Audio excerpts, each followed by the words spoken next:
My name is Dr. Cindy Wong. I am an acupuncturist in New York City, and I've been practicing about 8 years. And I acquired my practice 3 years ago. What would you say you're most frustrated with before the six-figure Speaking Makeover Mentorship? Having more consistent clients, just being consistently busy.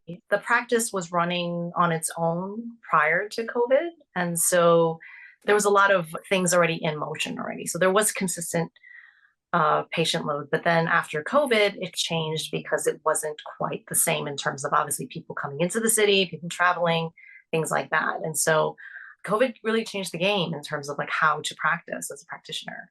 Tell us a little bit more about your practice. So my practice is primarily women's health. I see about 95% women in my practice, and I actually do more IVF support through my practice. So regardless if you're trying to have a child naturally or if you are currently going through IVF, it's the practice that we go to in terms of trying to support you through your cycle. And that's what we do at my practice. I am not very big on using social media. Most of my patients are through referrals and through doctors. What made you decide to pull the trigger to get help? Because I think what was working before doesn't necessarily work anymore. I felt like I needed to address the elephant in the room in terms of what I needed to do, how to grow the practice under my own way of practicing, and in terms of like how I wanted to brand and rebuild the practice. And so it was kind of one of those things where you initially thought that when you started the practice that it would just kind of run itself. And then now it's kind of like, it's cold hard truth of like, yeah, this isn't working anymore. We have to do something else in order to help generate revenue, see patients, and, and just be busy, So it's one of those things where,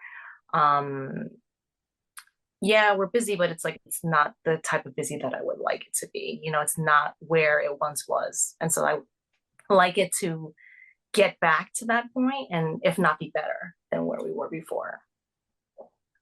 How were you feeling as you decided to take the leap for yourself to be a part of this mentorship? Any hesitation? Very hesitant, but after going through the mentorship, I feel that it's ways to actually promote yourself without necessarily having to always be on all the time. I felt like in the end that it was something that you can use in terms of trying to build your brand and promote your practice. And so it's actually really, really helpful in that sense. What's changed for you that you're excited about?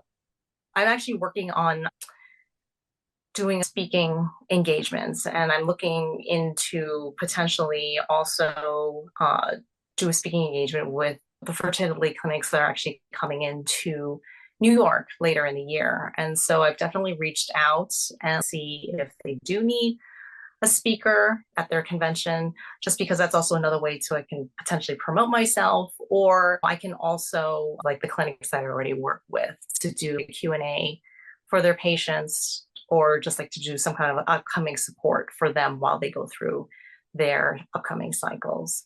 So I have some things working out, and I think it's actually really helpful because there's a blueprint of how things are going in general with this program. And I think if I had this program once upon a time when I graduated school, I think I would be in a different position right now.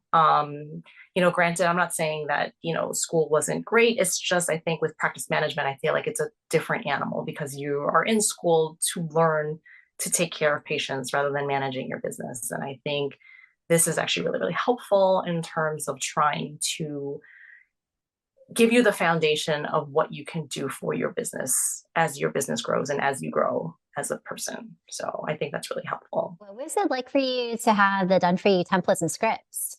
It was actually really helpful because, in terms of like reaching out for potential speaking engagements, like you already had like bullet points to discuss. You already had things in your templates to just make it easier. So you just didn't have to reinvent the wheel every single time. It's just less work because as a small business owner, you are wearing a lot of hats anyway. So to take the time out to create a template, to create talking points, to create this, it's very time consuming. And, everybody has a life. Everybody has other things to do. It's not just work all the time. People have families, people have other things to do, and it's one less thing to do. And if it's already done and it's done well, just makes it easier for you to just move it forward and just say, okay, this is done. I can do this. And let's get it going. And so that was actually really, really helpful for me in terms of just moving forward, in terms of trying to get speaking engagements or just making connections with people. And so I thought that was actually really, really helpful. Tell everybody a little bit about your service and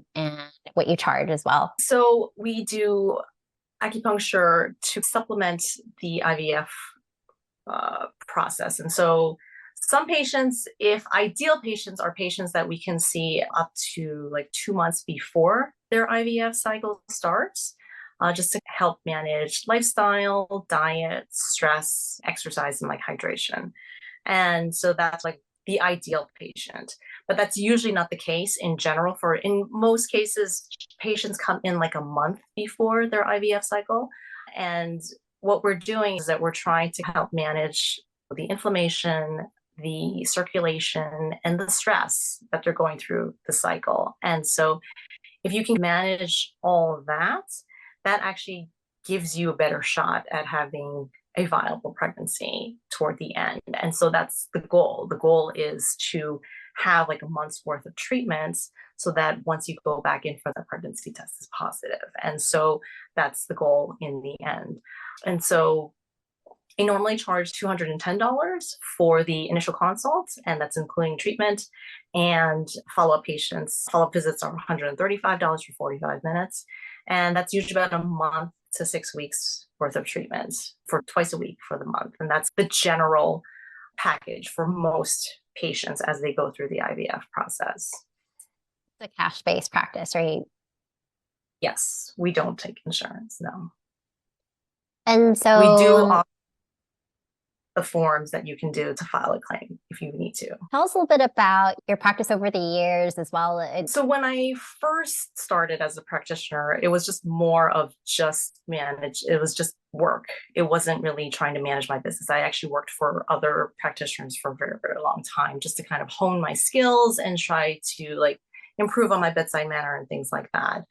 But once I got to the practice where I bought the practice, that practitioner, I started to really hone my skills in terms of working with women's health and combine that with my undergrad work. My undergrad work is in exercise physiology. So this is my second career. I used to be in corporate wellness, corporate fitness. And so I've done all those things of being like a fitness instructor, personal trainer, I used to be manager for a fitness center. And that kind of mishmashed into one thing, like how I kind of want to eventually grow my practice. And so I worked with a lot of physical therapists in the past. I still do.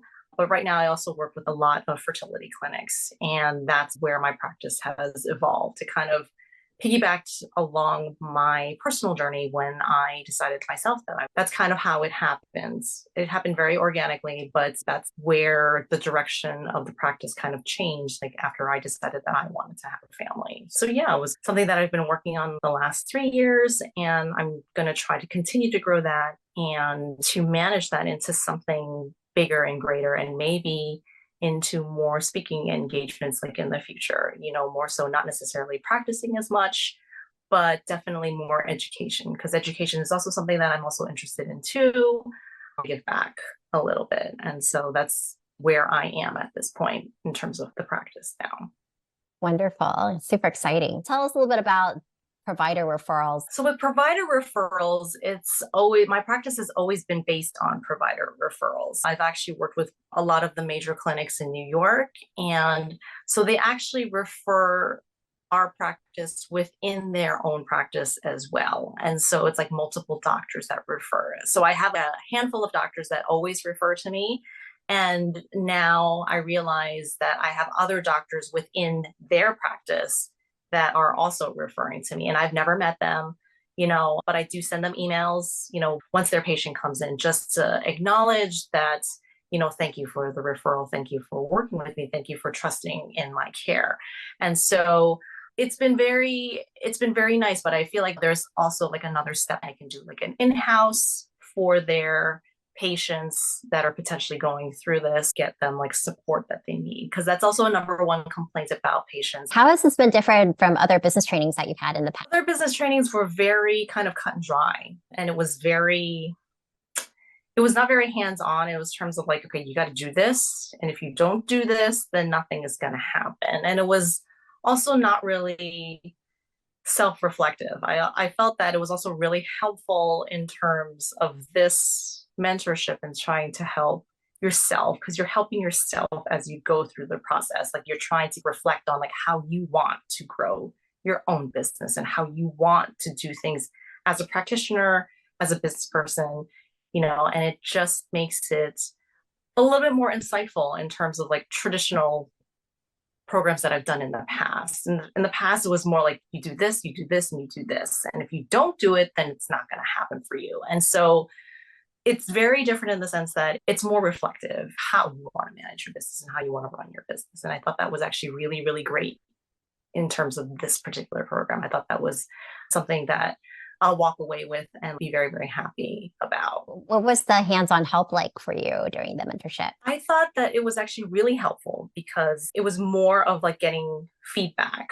Because another thing about, being self-employed is that, you're not necessarily exposed to enough people sometimes. And sometimes you do need another set of eyes to see or to hear what you're planning to do so that you can have better clarity in terms of like how to move forward, better clarity in terms of like how you want to move along with your business. And so working with everybody in the group in breakout groups, I thought that was actually really, really helpful in terms of trying to prepare, bounce ideas off each other. And it just made it really, really helpful in terms of just talking to somebody and just saying, okay, this is what I'm doing in my business. What are you doing in yours? Is it helping? Is it not helping? Should I skip this step or should I do something else? And so it's nice to have that extra sounding board to help you along the way because everyone is in a different place in their business. If they were already in that position that you were in, they have advice to give you. And so it's really appreciated that they were actually willing to share all this information. And it's actually really, really helpful. And I thought that was great. That was great in terms of this. If you knew then what you know now, what advice would you give? I would absolutely just jump in and take this program. I honestly think that I would be in a different position if I had taken this program after finishing school versus just kind of going at it blind. Like you do have some information when you leave school on how to kind of get things going. But I felt that this was more foundational in terms of trying to manage all like your basics in terms of like what you need in order to drive different sources of revenue. Because to understand the concept of driving different sources of revenue, other than just seeing one-on-one patients, I feel that was huge. That was key because it's like you can't just do one thing because there are going to be days that you're going to be sick. There's going to be days that someone else is going to be sick that you're going to have to take care of them. There's going to be things that just kind of happen. And so to have the foundation in terms of trying to figure out that I need to have alternative modes of revenue, that's huge. And I think that's really important as a small business owner, that it can't be just the thing that you do. It has to be other things, whether it's teaching or speaking or however you need to go. That's a better way to go, because if something were to happen, if you were to get sick or if you were to get hurt, what sources of revenue is coming in? Nothing, because you're not seeing anybody because you're hurt, right? And so it makes more sense to put these systems in place so that you know that you have it. And so I thought that was actually really, really helpful throughout this process. And thank you, Chen. Thank you for having those systems in place already. What would you say to someone who may be on the fence? I would say jump in, absolutely jump in, because if you're on the fence, you're obviously ready to make a choice. You're ready to make a change. And if you're not willing to put yourself out there, nothing is going to happen. Nothing is going to change. And I feel that if you're on the fence, you're closer than if you weren't doing anything at all. And so if you're on the fence, then just take a dive, just go for it, just do it, because it's better than just staying at home and just twiddling your thumbs and saying, I'm not doing anything. I can't do this. I can't do that. And I'm like, this, I can't is not going to get you anywhere. And so, you have to also think about like, what did you do 4 months ago? You're definitely going to be in a different place from 4 months ago than you are now. And so I think that that's also really, really important. as you go through the process that you realize that there's more out there, more that you can do to self-support yourself. And so, yeah, anyone who's on the fence, absolutely just jump in, take a dive.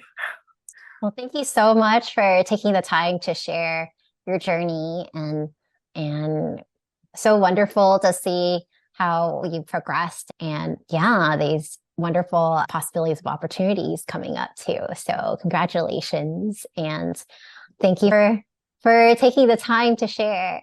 And for those of you who are in a place where you might be feeling like you're at a plateau in your practice, or you just feel this bubbling up inside you, or you just feel like you're capable of so much more, then feel free to reach out to us at introvertedvisionary.com and book a free chat, see how we can help you with growing your practice faster and with less stress too. So thanks again for joining us. Until next time.